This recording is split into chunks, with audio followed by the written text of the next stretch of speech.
Oui, bonjour tout le monde. Alors voilà, on y est à dernier morceau du thème 6, donc dernier bloc de matière, avec le chapitre 23. Donc on va aller lire les concepts clés du chapitre 23. Il y en a 4, je crois. Ouais. Donc, la diversité génétique rend l'évolution possible. Encore une fois, si on veut qu'il y ait des adaptations, des modifications dans les populations au fil du temps, ben il faut qu'il y ait une diversité génétique sous-jacente. Il faut qu'il y ait différents allèles. Des allèles, la couleur par exemple, pour notre exemple de la prédation. Il faut qu'il y ait des allèles pour la couleur pâle, puis des allèles pour la couleur foncée. On va aller voir ça.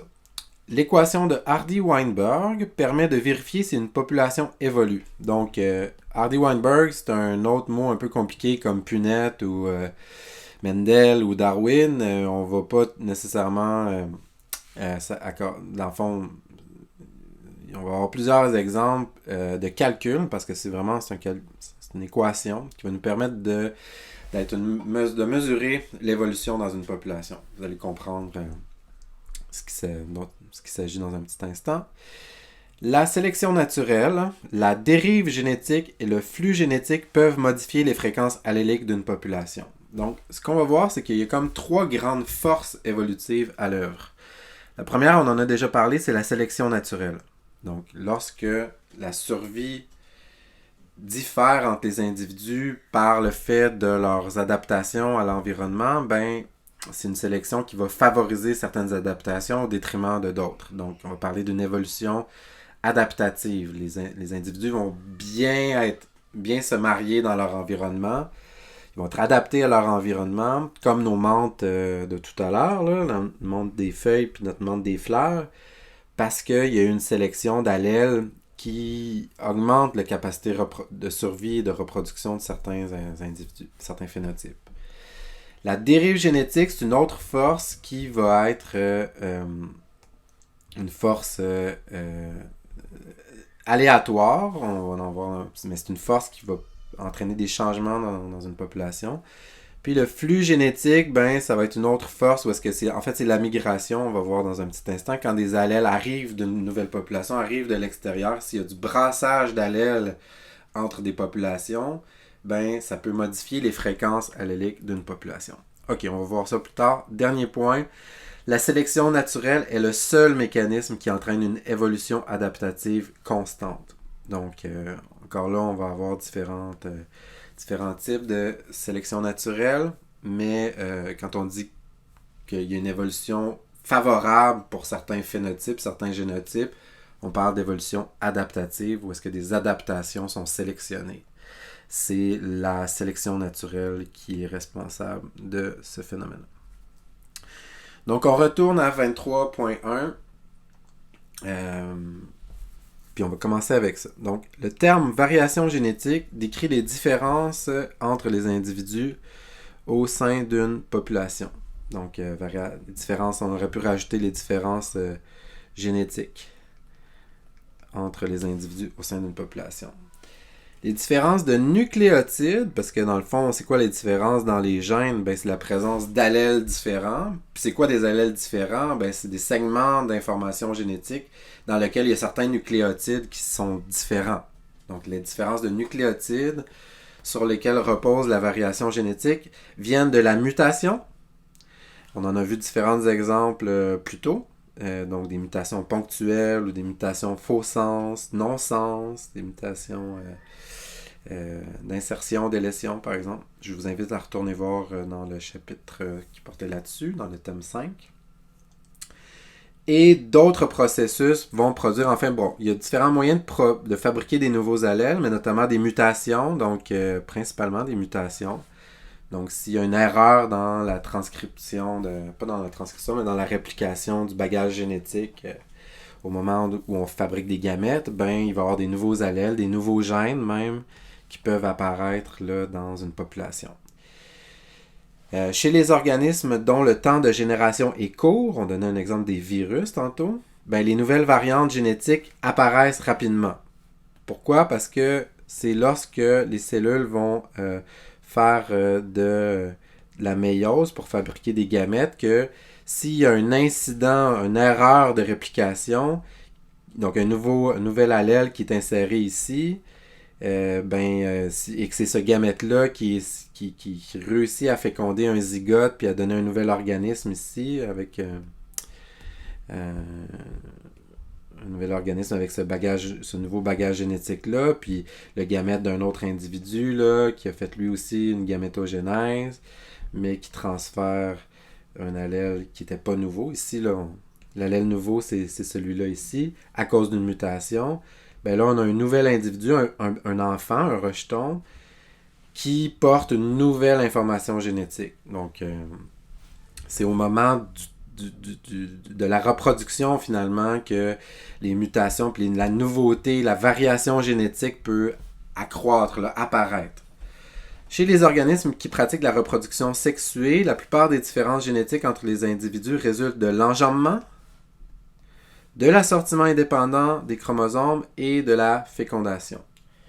Donc, je ne sais pas si vous vous rappelez, on avait vu ça dans une vidéo précédemment, que juste à cause de l'assortiment indépendant, à partir d'un organisme diploïde, par exemple, il y a toute une série de gamètes différents là, qu'on peut fabriquer. Puis,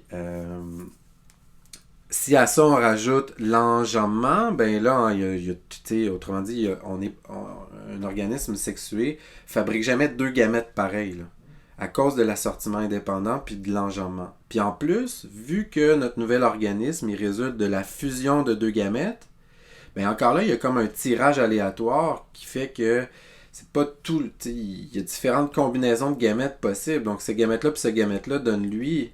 Mais ce gamète-là puis ce gamète-là ici aurait donné un autre organisme. Là. Si je reprends ici, là, ça aurait donné un autre organisme comme ça ici qui aurait été différent de cet organisme-là en haut. Donc, selon les gamètes qui sont pigés au hasard, ce qu'on voit, c'est qu'il y a une grande quantité de descendants différents qui peuvent être fabriqués par le mécanisme de reproduction sexuée.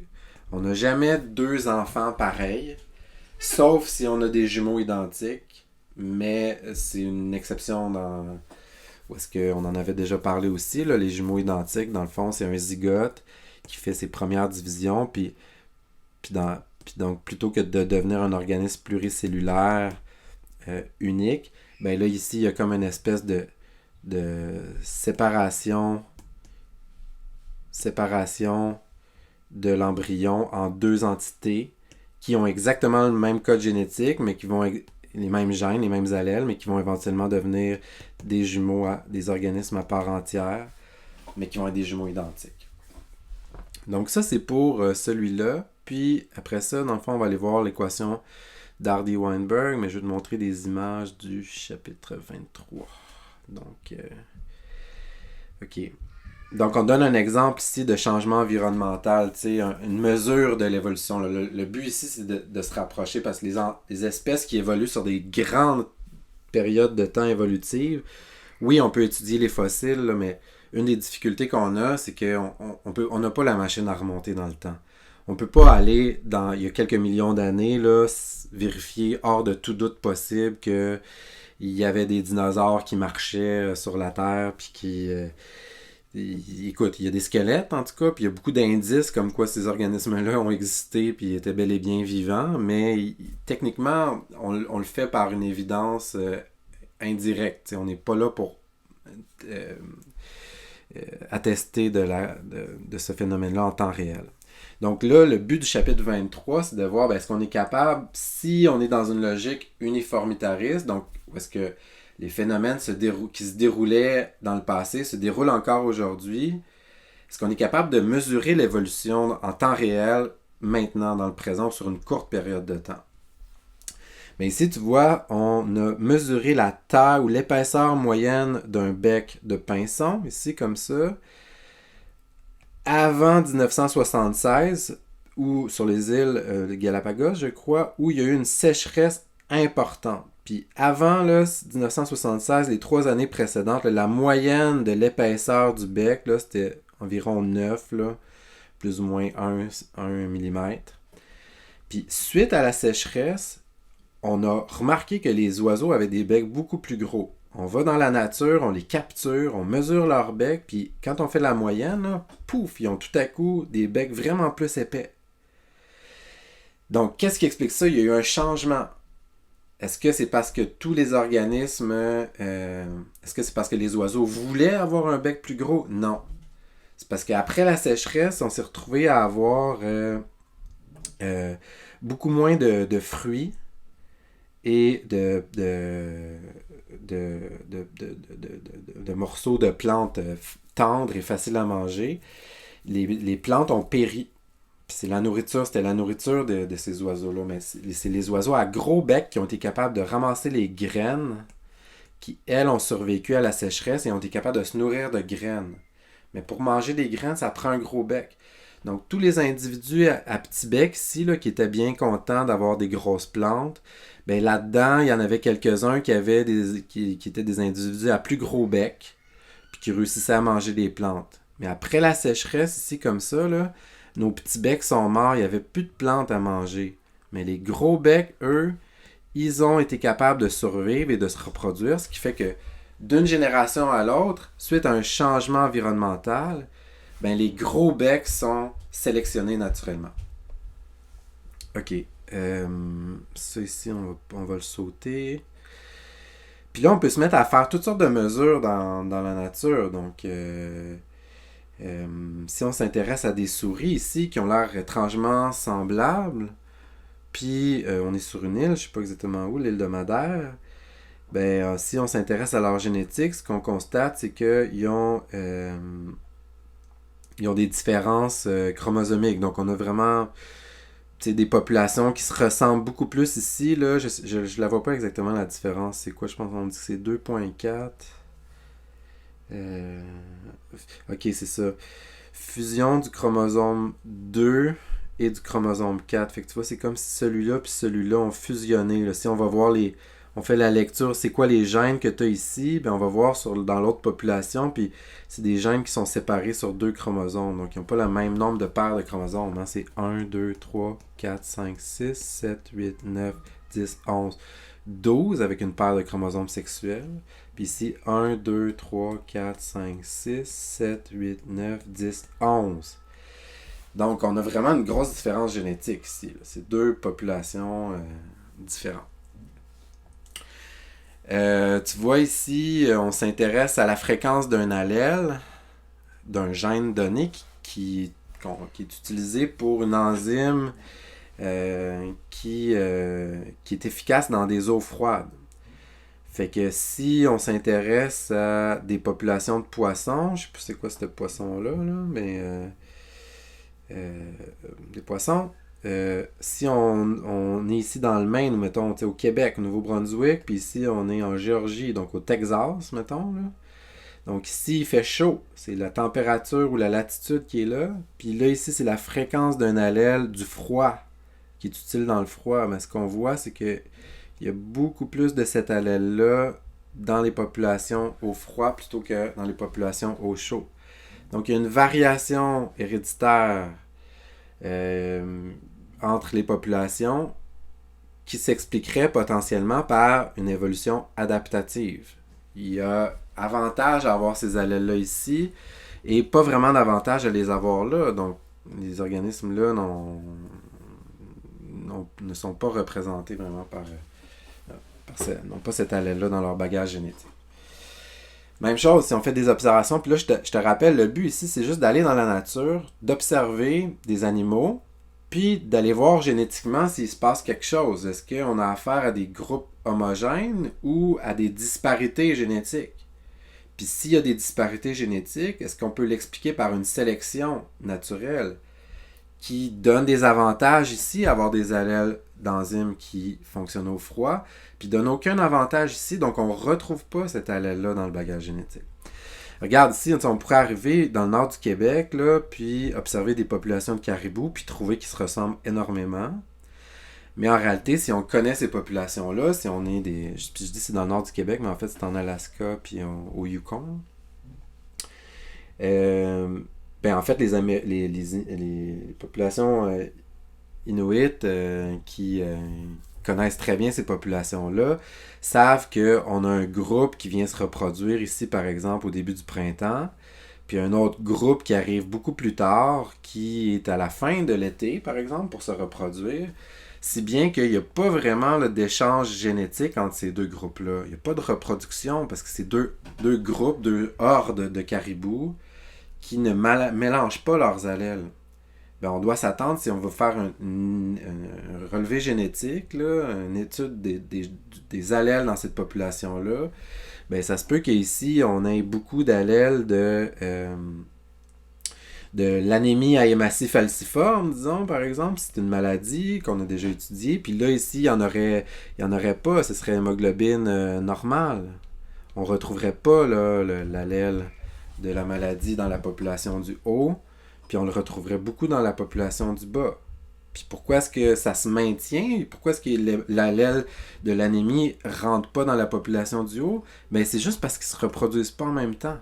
Il n'y a pas de reproduction. Donc c'est comme si l'allèle, il est captif, il est prisonnier de cette population-là. Puis eux, ben tant mieux pour eux, ils n'ont pas été contaminés par cet allèle-là. OK, ce qui nous amène aux vraies affaires, le calcul de Hardy-Weinberg. Donc, ici, l'objectif, là, c'est... en fait, ça va être de relever le mouvement des allèles dans le temps. Donc, l'idée, c'est que si on récapitule un peu toutes les idées qu'on met en place depuis le début du chapitre 22, c'est que les organismes sont capables de se modifier dans le temps. Si on étire le temps extrêmement longtemps, on peut même assister à l'apparition de nouvelles espèces, donc à des espèces qui sont très différentes de leurs ancêtres. Il y a eu de grandes modifications sont possibles si on permet d'avoir une grande quantité de temps. Mais à une échelle temporelle beaucoup plus courte, ces phénomènes-là se déroulent, il va y avoir des petits changements. On parle de microévolution, en fait. La microévolution, qu'est-ce que c'est? Ben, ça va être un changement dans les allèles d'une génération à l'autre. Donc, l'objectif ici, avec le calcul d'Hardy-Weinberg, c'est de s'intéresser aux allèles qu'on a dans un patrimoine génétique. Donc, on a un nouveau mot savant ici, là. Donc, les allèles, est-ce qu'ils vont être sélectionnés dans le patrimoine génétique?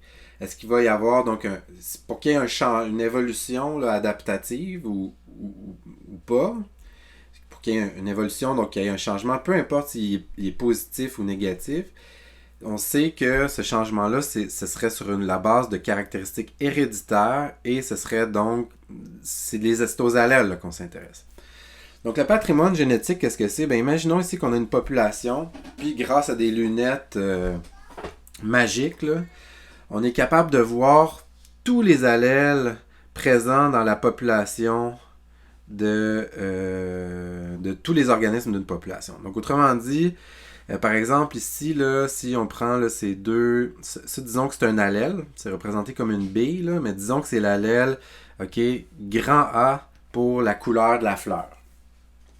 Puis ici, on a l'allèle petit a pour la couleur de la fleur. Okay, donc, un allèle dominant, un allèle récessif.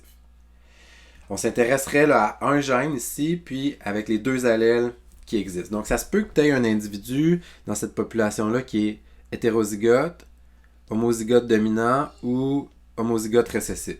C'est les trois génotypes qui sont possibles ici. Mais le but là, du calcul Hardy-Weinberg, c'est pas comme on faisait en génétique de s'intéresser à un individu à la fois, puis à des couples, puis à leurs enfants. C'est de prendre toute la population qui est capable de se reproduire, puis de s'intéresser à tous les allèles qui sont présents dans la population. Tu vas voir où est-ce qu'on s'en va avec ça dans un petit instant. Donc, par exemple, ici, imaginons que pour ce génotype, cet individu-là, en fait, on séparerait son allèle grand A puis son allèle petit a qui serait ici comme ça.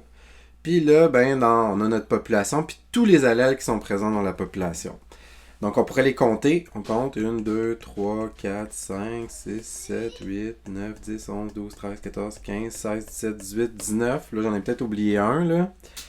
J'ai dû en oublier un, ou en tout cas, il y a une erreur dans la figure, mais disons qu'on compte 4 allèles petit a blancs sur 20 allèles total. Puis il y aurait donc 16 allèles grand A sur 20 allèles total. Ben ça nous donne des fréquences de chacun des allèles dans la population. Donc l'allèle grand A est présent avec une fréquence de 0,8, 80%. Puis l'allèle petit a est présent avec une fréquence de 0,2. Tu sais, si tu divises 4 par 20, là. Puis regarde, c'est exactement ça qu'on observe. Si on est capable de le compter là, en dénombrant les allèles dans les populations. Donc, on va partir avec cette information-là, puis on va voir où est-ce que ça va nous mener. Mais c'est quelque chose qu'on est capable de faire ici comme ça. Maintenant, imaginons que cette même population qu'on a dénombré les allèles se reproduit. OK? Puis ici, on va faire comme si c'était un échiquier de punette, en fait, où est-ce que ce gamète-là a autant de chances de rencontrer chacun des autres gamètes dans la population. Donc, on va faire toutes les combinaisons.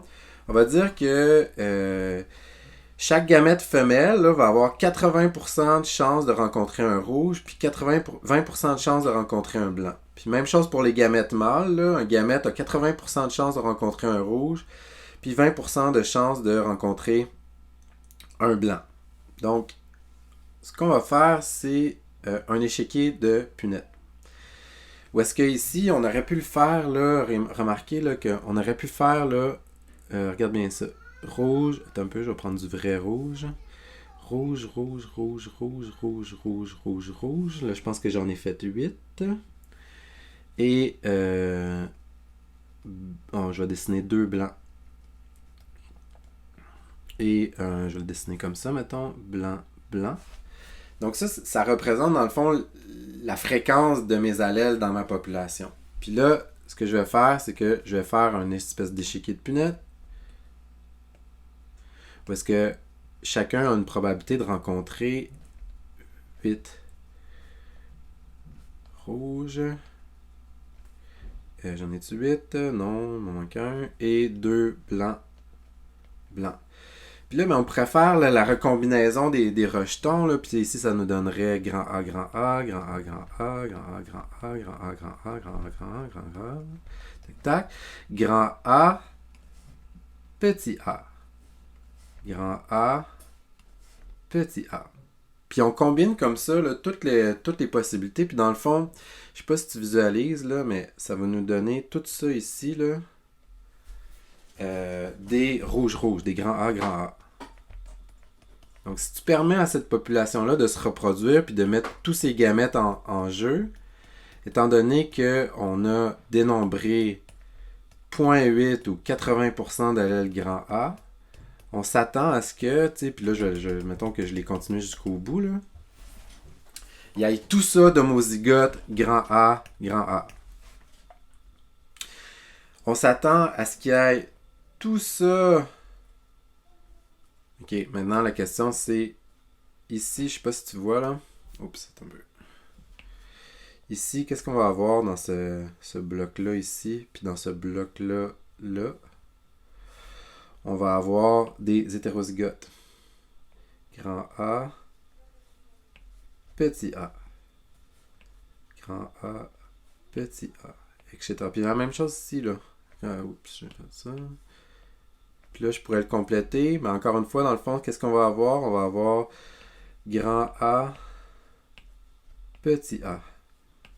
Grand A, petit a. Puis finalement, qu'est-ce qu'il nous reste à voir? Il nous reste à voir cette portion-là du tableau. Où est-ce qu'on va avoir quoi? On va avoir les homozygotes récessifs. Donc, on va avoir les petit a, petit a. Alors maintenant, la question, ça pourrait être, si on a mis toutes ces gamètes-là en jeu, selon quelle fréquence, quelles vont être les fréquences génotypiques qu'on va retrouver dans le tableau? Grand A, on va avoir ici 0,8 fois 0,8. Ici, on va avoir 0,2. 0,2 pour ici. Donc, autrement dit, dans cet espace-là, ici, là, on a 8 qui rencontre 8, ou 0.8 qui rencontre 0.8. Ça nous donne la fréquence au carré, donc 0.8 fois 0.8, c'est comme 0.8 au carré, 0.64. Ici, on va avoir 0.2 fois 0.2. Ça nous donne... un peu, je vais l'écrire dans une autre couleur plus facile. Là. 0.64. Ici, ça nous donne 0.04. Si tu fais 0.2 fois 0.2, là, ça donne 0.04. 4%. Puis finalement, qu'est-ce qui va nous rester dans cette portion-là? Bien, dans le fond, on va avoir 2 fois, parce qu'on a 2 blocs, là, 0.8 fois 0.2. Ou 0.8 fois 0.2, c'est la même chose, 2 fois. Donc, ça nous donne techniquement ici, là, 2 fois 0.8 fois 0.2. Puis ça nous donne 0.32. OK. C'était une première approche. Là, ça se peut que tu sois tout mêlé dans mes calculs. Puis, c'est pas grave, on va le revoir différemment. Regarde, déjà, le tableau ici est plus simple. Donc, ce que ça dit, c'est que tu as 80% d'allèles rouges, 20% d'allèles blancs dans la population. Si tu les permets de se rencontrer eux-mêmes dans une grande reproduction dans la population, ben, en moyenne, on va s'attendre à retrouver 64% d'homozygotes pour l'allèle rouge, 4% d'homozygotes pour l'allèle blanc, puis 16% ici, puis 16% là, d'hétérozygotes. Puis là, remarque, ce qui est cool, c'est qu'on a fait, je sais pas si tu te rappelles, c'est quoi ce type d'hérédité-là? C'est de la dominance incomplète. Où est-ce que le phénotype intermédiaire existe, là, donc le génotype hétérozygote produit un phénotype intermédiaire. Donc, si on résume, Hardy-Weinberg, dans le fond, c'est une prédiction qui dit, OK, si tu as ces allèles-là dans ta population, que tu les permets de se rencontrer de façon aléatoire, tout le monde a une chance égale de se rencontrer sur la base de leur probabilité, de la fréquence des allèles dans la population. Normalement, à la génération suivante, on observe 64% de fleurs rouges, 32% de fleurs roses, puis 4% de fleurs blanches. Donc, ici, tu vois, on fait le calcul là, des différents allèles, que 64%, 32%, 4%. Bon, ok, on va aller voir ça. Donc, en fait, le modèle d'Hardy-Weinberg prédit qu'est-ce qui se passerait dans la nature si la loi des probabilités était respectée. Mais qu'est-ce qui arrive maintenant si on arrive dans la nature, ok? On observe une population ici comme ça, puis là, on dénombre les allèles, puis ça nous donne, regarde ici, là, on a P, on va utiliser P, la fréquence de notre allèle rouge, qui est 0.7, puis Q, la fréquence de notre allèle blanc, qui est 0.3. Remarque en passant que P plus Q égale 1. Hein? 0.7 plus 0.3, on a dénombré tous les allèles dans la population, ça nous donne 1. Puis là, je m'excuse pour la petite musique, là, vous aurez compris qu'on rush pour finir cette session-là, mais que vraiment, c'est tout un exploit que de réussir dans ces circonstances-là. Je suis très fatigué, en passant. Mais, apitoyons-nous pas sur mon sort. Je pense que l'important ici, c'est que même si ça se fait de façon un peu effrénée, là, je veux te rassurer, l'objectif, c'est de valider le travail qui a été fait en gros jusqu'à maintenant. Puis là, on essaye de voir ce dernier petit morceau-là, juste pour dire. Mais pour l'évaluation, c'est pas ça qui va te permettre de passer ou de couler le cours, là.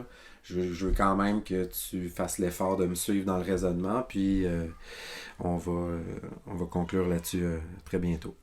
Donc, OK, on va faire un exercice pratico-pratique. Là, mettons qu'on est des biologistes, là, puis qu'on met des bottes de caoutchouc, on s'en va sur le terrain, puis on veut faire le relevé des fréquences alléliques. Le but, c'est de trouver P et Q pour cette population-là. Ben, on va procéder à des analyses génétiques, puis dans le fond, ce qu'on va constater, c'est que Il y a combien d'individus? 1, 2, 3, 4, 5, 6, 7, 8, 9, 10. Ah, ça va être pratique pour faire nos calculs, ça. 10 individus. Il y a combien d'allèles rouges? La première question, okay, on pourrait dire nombre d'individus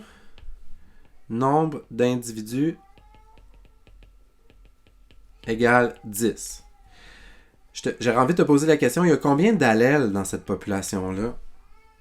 Ben, puisque ce sont des organismes diploïdes, il va en avoir 20 allèles. Hein? Chaque individu a 2 allèles. Donc ça, c'est le nombre d'allèles total. Le nombre d'allèles rouges, je vais le calculer ici, là. Nombre d'allèles C grand R. Ben ici, on en a, regarde bien, suis-moi dans le calcul, là, 2, 4, 6, 8, 10, 11, 12, 13, 14. Donc, on a 14 allèles rouges. Nombre d'allèles blancs. On pourrait aller les compter, là. 1, 2, 2, 3, 4, 5, 6. Mais remarque qu'on aurait aussi pu dire, ben, on en a 20 au total, moins les 14 allèles rouges. Ben, il en reste combien? Il en reste 6. Puis, c'est notre quantité d'allèles qui est ici. Mais pour trouver P et Q, donc P va être égal à nombre d'allèles CR sur nombre total. Puis ça, c'est égal à 14 sur 20 ou 0.7. Et là, 0.7, tu vois, on le retrouve ici. On a dénombré la fréquence de l'allèle CR dans la population. On a trouvé 14 allèles sur 20 qui étaient CR. Donc sa fréquence, c'est 0.7. Puis ça, ben, c'est la valeur de Q. Non, de P, excuse-moi. De P. Et là, on n'aurait pas besoin de revenir pour calculer là, notre nombre d'allèles qui était 6 sur 20 pour obtenir 0.3. On aurait aussi pu dire P plus Q égale 1. Ben, si P vaut 0.7, Q vaut 0.3. Le but de tout ça, c'était juste d'obtenir nos valeurs ici de P et de Q. Okay? P égale 0.7, Q égale 0.3. Là, on disait à Hardy Weinberg, dans le fond, il prédit que qu'est-ce qui se passe s'il n'y a pas d'évolution. Donc, si ces allèles-là se rencontrent selon la probabilité de leur fréquence allélique, puis on obtient ce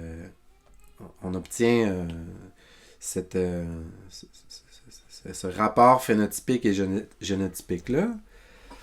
Ben, remarque que si on dénombrait dans cette population-là là, le nombre de la fréquence allélique, on obtiendrait exactement la même fréquence allélique qu'au départ. Je vais t'expliquer. Okay? Donc, autrement dit, ici, imaginons qu'on a une population qui avait 20% pour l'allèle blanc, puis 80% pour l'allèle rouge. On leur permet de se reproduire. On recombine les gamètes ensemble, comme ça, puis ça nous donne cette population-là. Si on prend cette population-là, puis on la laisse se reproduire, ça va être quoi son P puis son Q? Ben, on va avoir, mettons qu'on prend une population avec 100 individus. OK? Nombre d'individus égale 100. Combien d'allèles? 200. Combien d'allèles CR ici? Ben, si on a 100 individus, on va avoir 64 individus qui vont être rouges, 32 individus qui vont être roses, puis 4 individus qui vont être blancs. Donc, si la question c'est combien d'allèles rouges, on va avoir 64 fois 2, 128, plus 16 plus 16, donc 128 plus 32, ça donne 160. Combien d'allèles blancs? 40. Puis d'ailleurs, on pourrait le compter, là. Si tu as 4 individus comme ça, ça donne 8 allèles blancs. Plus 16, donc 8 plus 32, 40. On a un total de 200 allèles. Quel est le P? P va être égal à 160 sur 200, qui est égal à 0,8. Quel va être le Q? 40 sur 200, qui est égal à 0,2. Donc, l'idée ici, là, c'est que on avait une population qui s'est reproduite avec une fréquence allélique de 80-20%. Quelle fréquence allélique ça va donner à la génération suivante? Exactement les mêmes fréquences alléliques. Pourquoi? Parce que dans le fond, c'est comme si on prend un bac de billes, puis on repige toujours les mêmes billes, puis la même quantité de billes à partir de la même fréquence ici, comme ça. Donc, si tous les gamètes ont une chance égale de se rendre dans la génération suivante, leur nombre, leur fréquence relative va rester la même de génération en génération. Ça, c'est pour une population qui n'évoluerait pas. Il n'y aura pas de changement. Tu prends cette population-là, puis tu la fais se reproduire, là, puis il n'y a pas d'évolution, il n'y a pas de les forces évolutives qu'on va mettre en jeu dans un instant, là, puis tu vas retrouver à la génération suivante exactement la même population. Tu vas retrouver en moyenne 64 fleurs rouges, 32 fleurs roses, puis 4 fleurs blanches. On les reproduit encore, 64 rouges, 32 roses, 4 blanches. Parce que la loi des probabilités fait en sorte que les gamètes là, qui sont dans qui sont les billes présentes ici, si tu les... Tu sais, ça serait comme dire on va faire un tirage avec les 20 billes qu'il y a là-dedans. Mais c'est quoi la couleur des billes que tu vas piger? Si tu les piges toutes, tu vas retrouver exactement les mêmes billes. Là. La fréquence va rester la même tout le temps. Mais qu'est-ce qui arrive s'il y a un prédateur qui débarque tout à coup et qui vise les blancs? Ben là, la fréquence des allèles va changer au fil du temps. Donc, si on revient à notre exemple ici, on a calculé P et Q en faisant un relevé terrain de cette population-là. On revient à la génération suivante, puis tout à coup, on fait le même relevé, puis on retrouve P égale 0,5, Q égale 0,5. On revient à la génération suivante, puis là, on retrouve tout à coup P égale 1, puis Q égale 0. Tout l'allèle blanc est disparu, comme si, par exemple, un prédateur ou une maladie ou une force de sélection naturelle aurait entraîné une survie et une reproduction différentielle chez ces organismes-là. C'est juste les rouges qui survivent. Donc, l'allèle blanc est disparu de la population.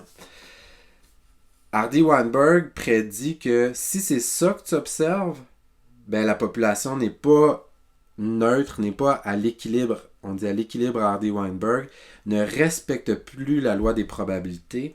Et si elle ne respecte plus la loi des probabilités, c'est parce qu'il y a des forces à l'œuvre.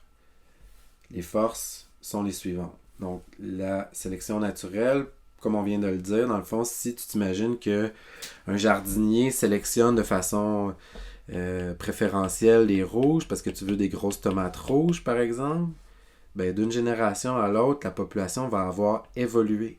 Donc, au niveau génétique, c'est quoi évoluer? C'est d'avoir des fréquences alléliques dans la population différentes qui changent à travers le temps. Puis une façon de faire évoluer ça, c'est avec une sélection naturelle. On va avoir d'autres exemples plus tard. Une autre façon de faire évoluer ça, c'est par l'effet du goulot d'étranglement. Un effet du hasard qu'on appelle, en fait, le mot-clé ici, c'est la dérive génétique. La dérive génétique. Donc, l'exemple que je donnais tantôt avec la sélection naturelle, c'est-à-dire, imaginons qu'il y a une force de sélection, puis la nature peut être une force de sélection, par des changements. S'il y a une sécheresse, ben, c'est les gros becs, les allèles gros becs qui vont être sélectionnés. Donc ça, c'est une force adaptative. Mais à partir du moment où il y a n'importe quelle force qui entraîne une mortalité différentielle, imaginons qu'on laisse tomber, il y a un feu de forêt, là, puis c'est ces plantes-là ici qui sont détruites. Ben à partir de là, la prochaine génération va être construite à partir des survivants. Puis là, on n'a peut-être pas tout à fait la même fréquence allélique là, dans ce sous-groupe-là qu'on avait dans la population complète. Donc si les allèles qui vont servir à fabriquer la génération suivante n'étant pas les mêmes, on va s'attendre à observer une différence de l'équilibre Hardy-Weinberg. C'est le concept du goulot d'étranglement. Donc, Jusqu'à date, ce qu'on faisait, c'est qu'on repigeait toutes les billes. Mais si tu repiges toutes les billes à la génération suivante, tu vas retrouver exactement les mêmes fréquences alléliques, les mêmes fréquences génotypiques, les mêmes fréquences phénotypiques.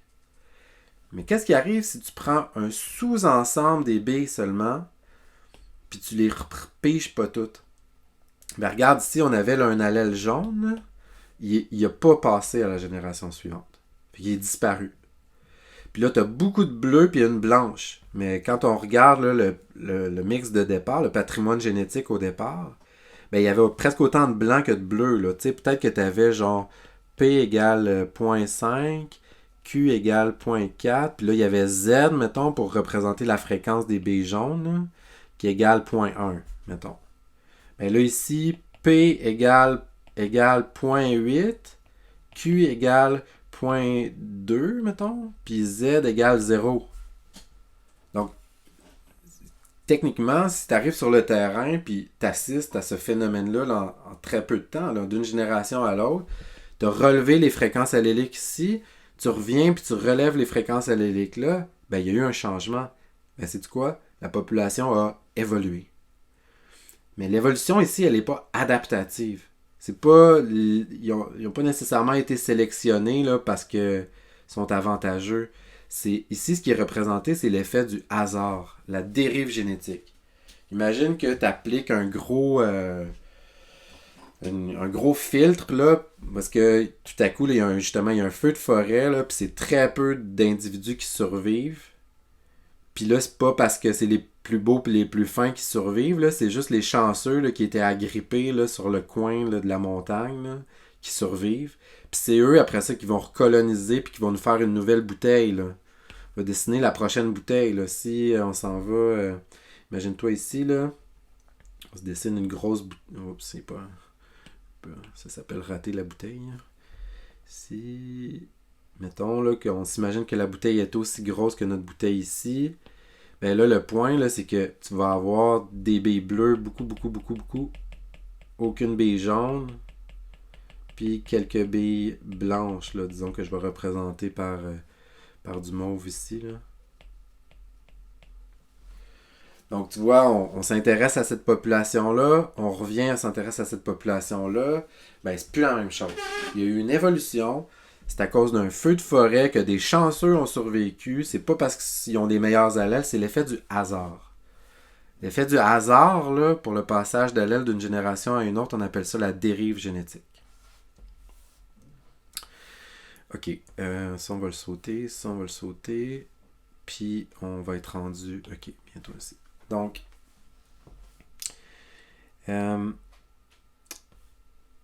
ok. Donc, voyons voir ici, puis on va aller en faire des exemples un peu plus tard. Là.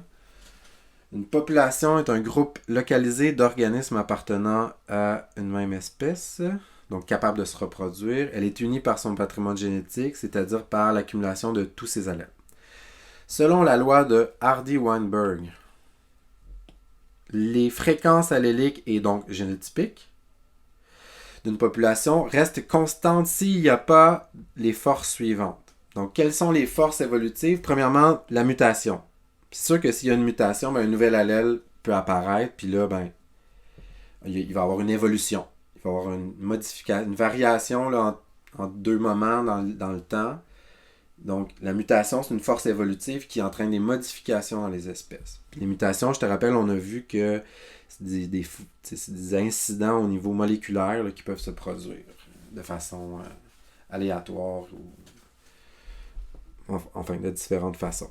Si l'accouplement se fait de manière aléatoire également, parce que je te rappelle que, puis ça on va revenir là-dessus, là, mais le concept de la population d'Hardy-Weinberg, c'est que tous les gamètes ont toutes les chances de se retrouver, puis dans le fond, il y a autant de chances. Les probabilités de rencontre sont définies par les fréquences alléliques, finalement. Donc, pas de sélection naturelle. S'il y a de la sélection naturelle, on a vu que les allèles peuvent être sélectionnés, puis là, il y a un changement des allèles au fil du temps. Hardy-Weinberg prévoit une population qui ne change pas. Puis, on a besoin d'une population très grande parce que sinon, ça va nous donner un effet de dérive génétique. Et il ne faut pas qu'il y ait de flux génétique aussi. On va aller voir ça dans un petit instant. Mais l'idée, dans le fond, on va le voir dans le tableau ici, là. Mais imaginons notre population qui est ici.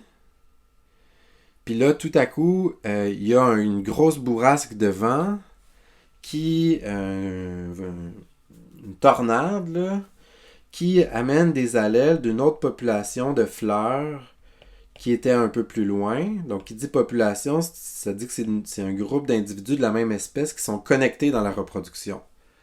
Donc, eux, on a ces fleurs-là là, qui se trouvent à être toutes des fleurs blanches. Donc, ça veut dire que caché dans son l'allèle CR, là, CR, excuse-moi, CB plutôt. CB, CB, CB, CB. Donc, imaginons que là, tout à coup, là, c'est un nouveau phénomène là, causé par le réchauffement climatique. Là, une grosse tornade qui amène le pollen de ces fleurs-là dans la population, notre population qu'on étudie depuis tantôt. Bien, tout à coup, les allèles CB ne seront pas à 20%, là, et on va augmenter peut-être à 25%.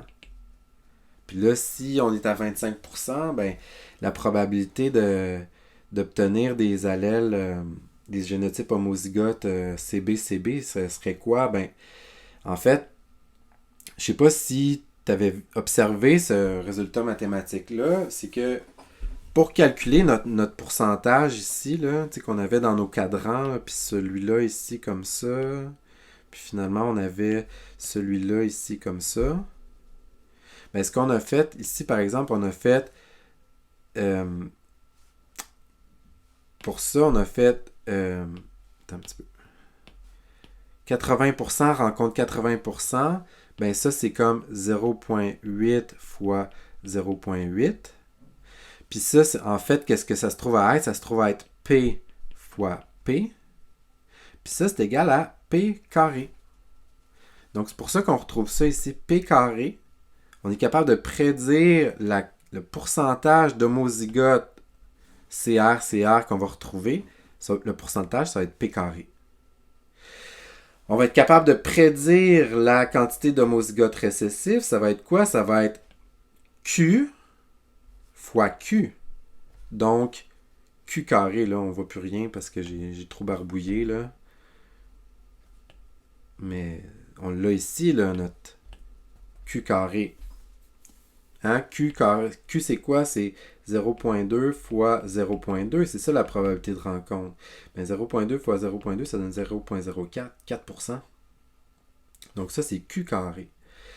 Et il nous reste à déterminer la formule pour nos deux groupes d'hétérozygotes. Ben, ici, la probabilité de rencontre, c'est quoi? C'est P fois Q. PQ. Puis ici, on a Q fois P.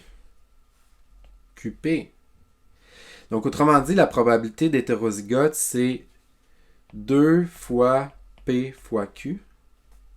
Puis ça nous donnerait 2 fois 0.8 fois 0.2. Faites le calcul, là, ça donne 0.32. 2 PQ. Donc, autrement dit, c'est ce qu'on retrouve ici. Si P et Q représentent les fréquences des deux allèles possibles dans un locus, eh bien, P carré est la fréquence du premier type d'homozygote.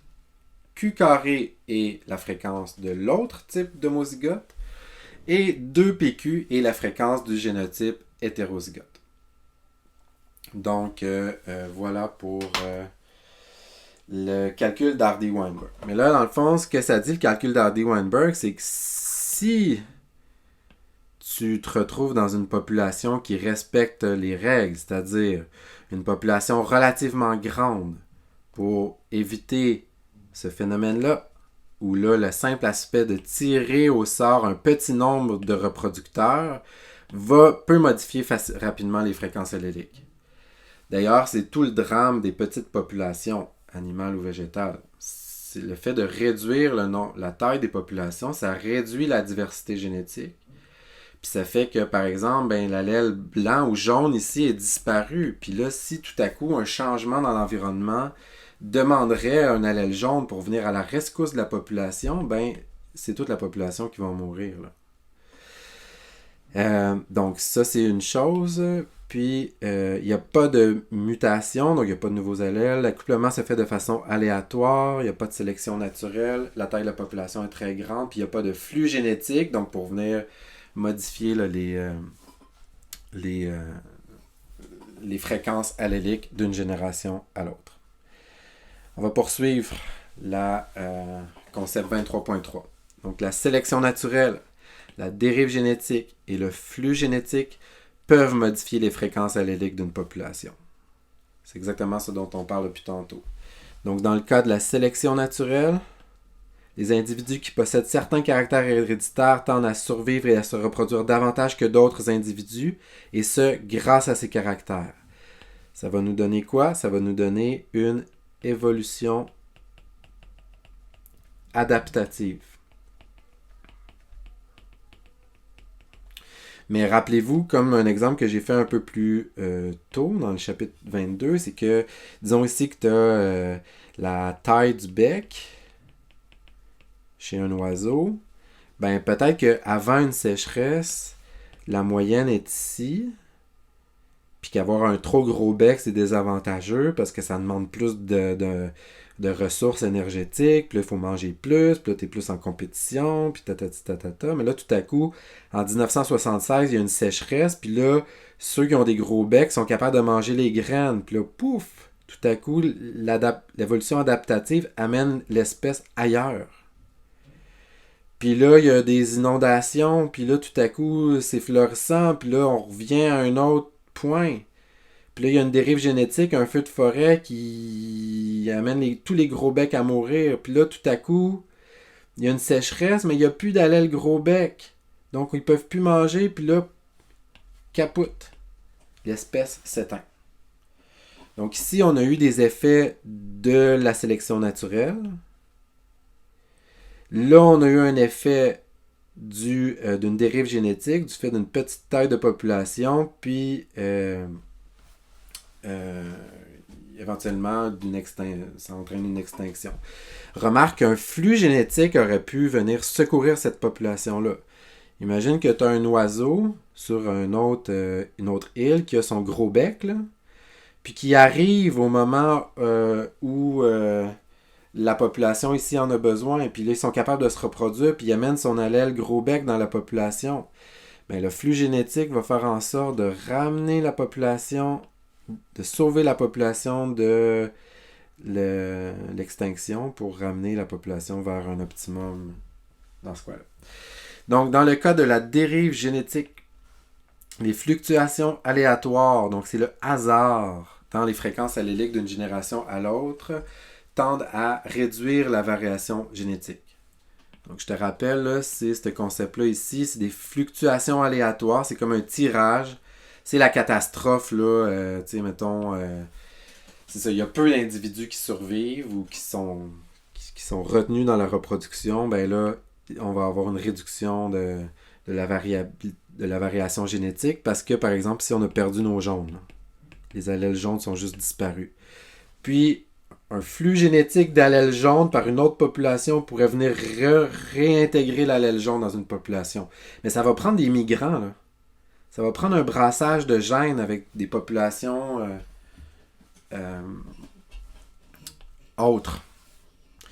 Dans le cas du flux génétique, l'échange génétique entre les populations tend à réduire les différences entre ces populations au fil du temps. Ben oui, parce que, dans le fond, si on va voir le flux génétique, je sais pas si on a une bonne image pour ça. Pas vraiment.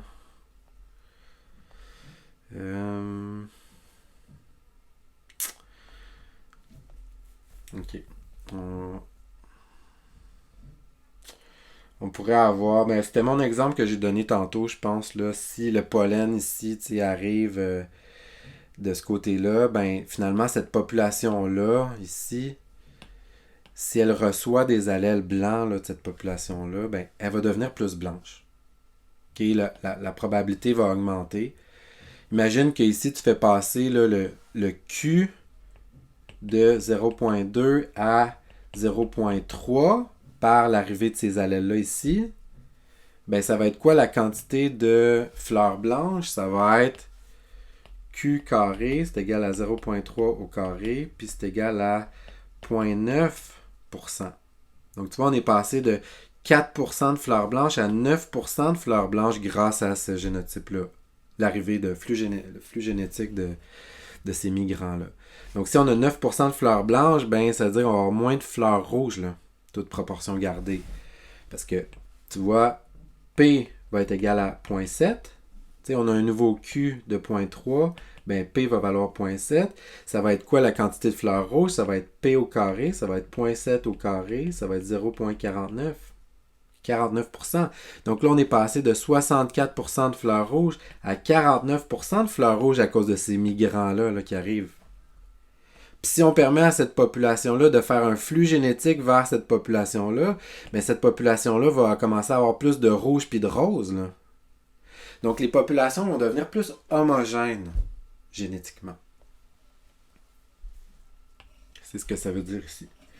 Donc ça nous permettrait de cocher 23.1, 23.2. Poursuivons avec 23.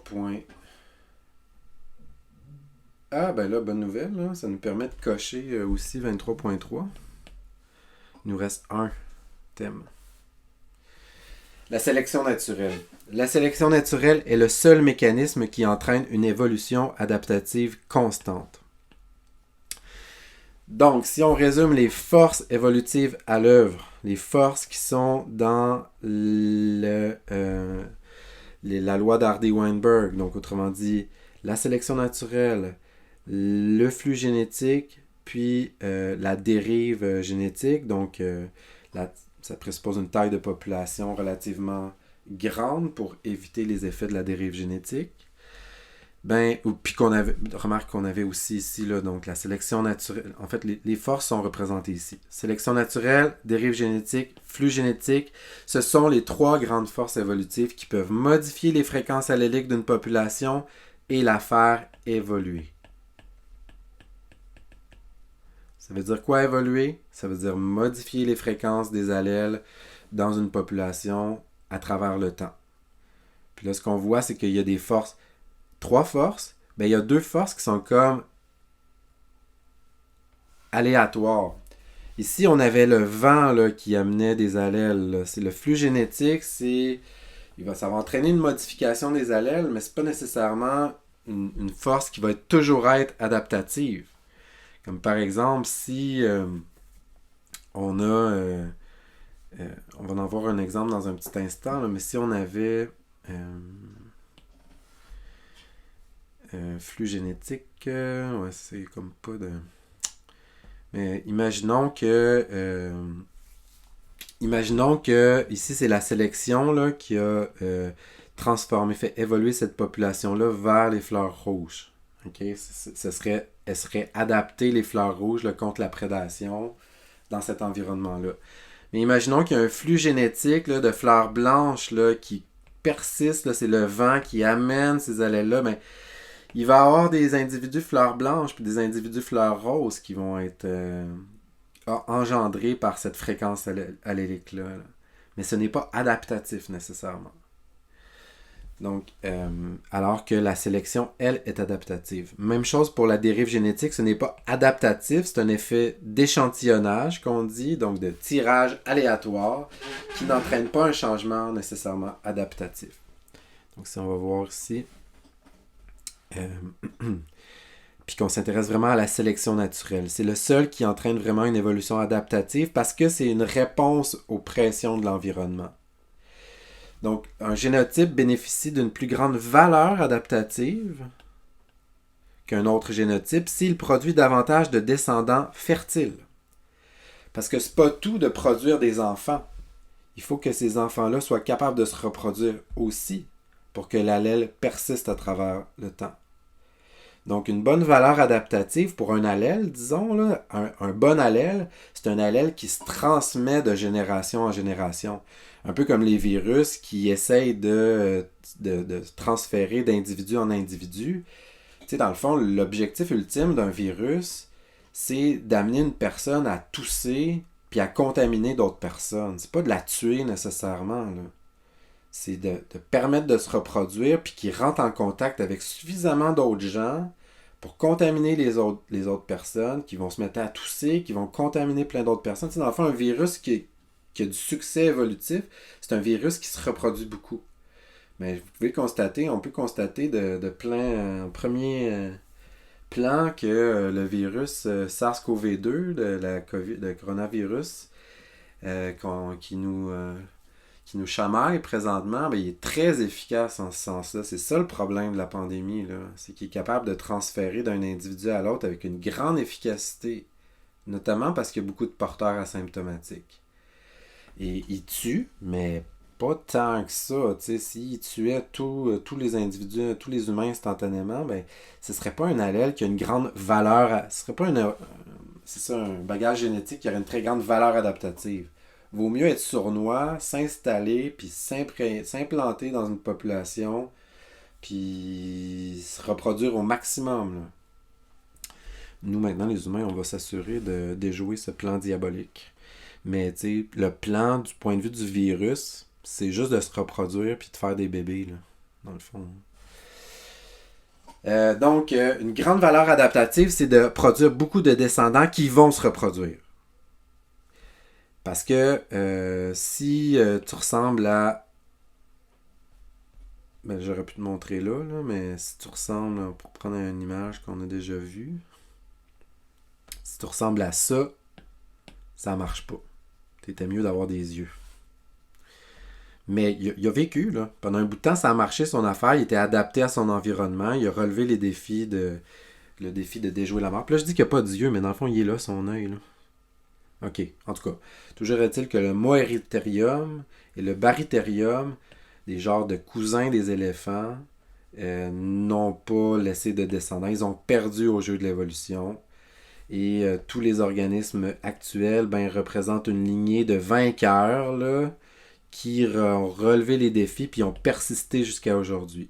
Puis quand une espèce s'éteint, c'est tout son témoignage évolutif, l'héritage évolutif de ses ancêtres qui s'éteint. OK. Donc, il y a 3 modes de sélection naturelle, puis on va pouvoir conclure là-dessus. Ça diffère selon la façon d'agir sur les phénotypes. Donc, tu vas avoir 3 grands types de sélection naturelle. Tu vois, ici, on part d'une population qui représente une distribution des phénotypes comme ça, OK? Donc, ça pourrait être, mettons, des souris foncées, des souris pâles. Tu as beaucoup de souris moyennes. C'est un peu comme une distribution de notes d'examen, là. Tu as beaucoup de monde qui réussissent bien, tu as des super performants, puis tu as quelques échecs. Puis on retrouve ça souvent dans les organismes vivants. Puis, ouais, on pourrait en discuter, mais il y a une explication génétique. Puis c'est entre autres à cause de l'hérédité polygénique qu'on a mentionné très brièvement, mais qui n'est pas vraiment à l'étude. Donc, imagine tu as une population comme ça. Qu'est-ce qui arrive si les souris foncées sont sélectionnées par la sélection naturelle? La population, au fil du temps, là, tu vois, là, la distribution va se déplacer vers la droite ici. Tu vas avoir plus de souris foncées que dans ta population de départ. Ça, c'est une sélection directionnelle. C'est un phénotype qui est sélectionné. Ou, tu sais, dans le fond, c'est en direction d'un des deux extrêmes. La sélection divergente, c'est qu'est-ce qui arrive si les phénotypes intermédiaires sont défavorisés, mais que les phénotypes extrêmes sont tous les deux favorisés. Donc, les brunes seraient défavorisées pour une raison ou une autre. Puis, les extrêmes sont favorisés. On va avoir une espèce de courbe avec 2 bosses comme ça.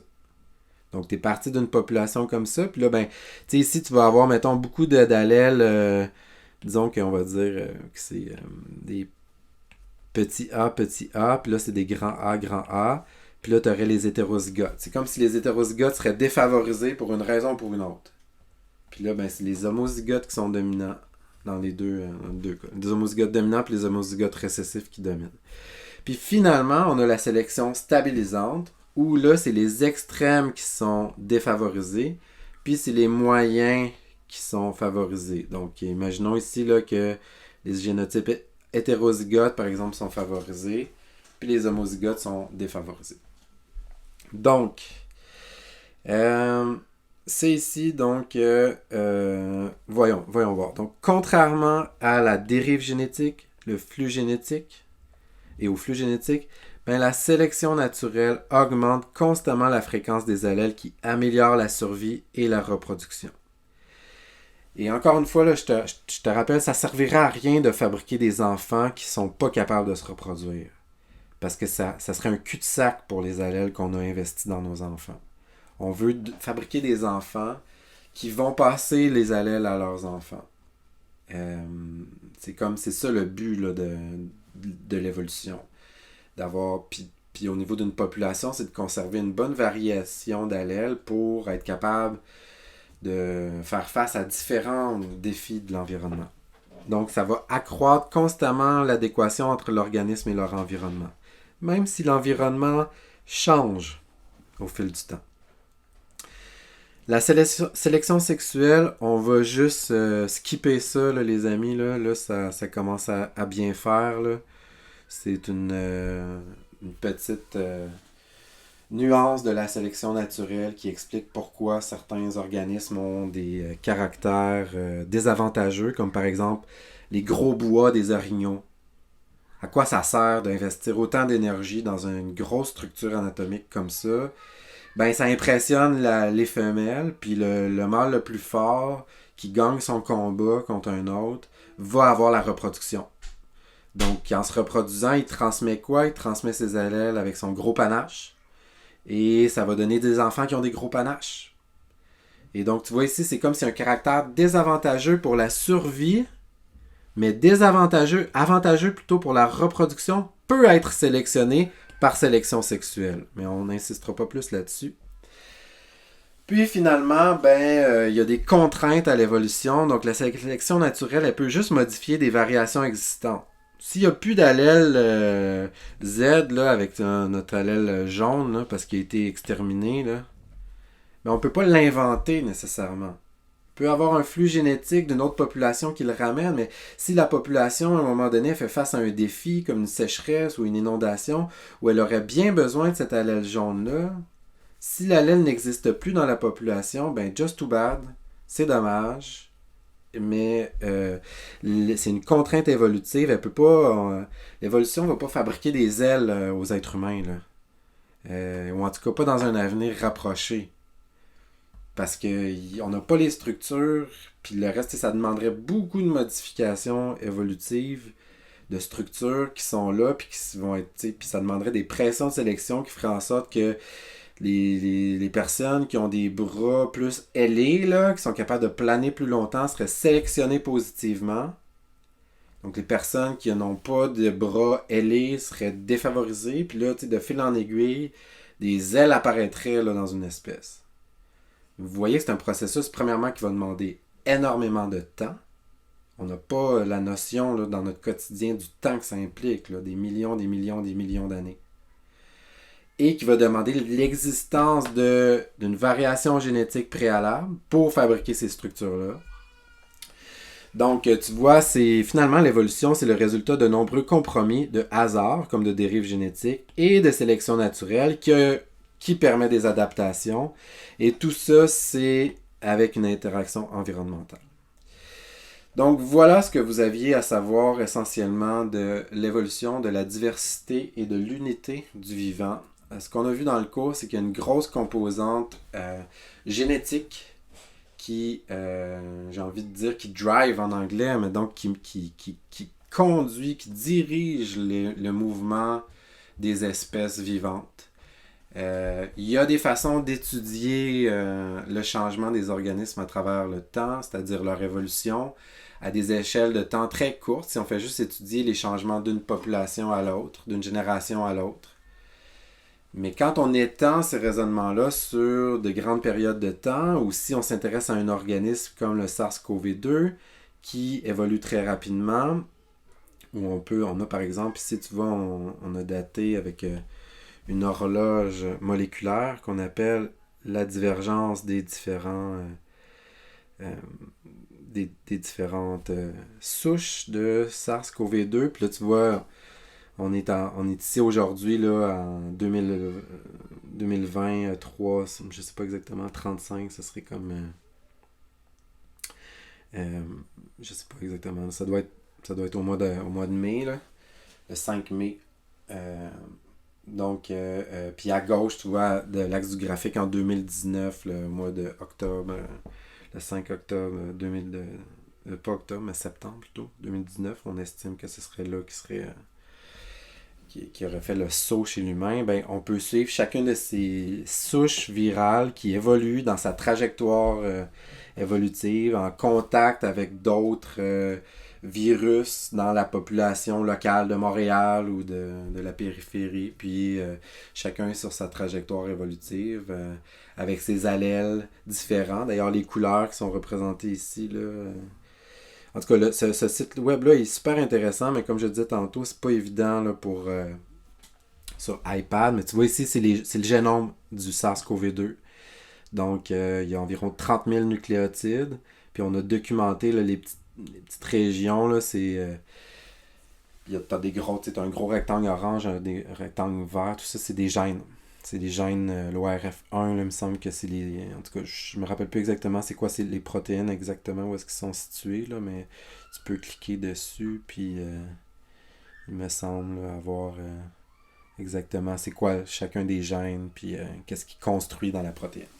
Donc, on va s'arrêter ici pour les explications. La théorie se termine ici. J'espère que ça te fait pas trop peur, mais là, la prochaine étape, c'est d'aller faire des exercices. Donc, on va aller faire des exercices pour le thème 2, pour le chapitre 22, je veux dire, puis pour le chapitre 23. Puis après ça, il y a un quiz, puis je vais t'inviter à essayer de trouver du sens dans tout ça. OK? On se reparle bientôt pour des exercices. Bye bye!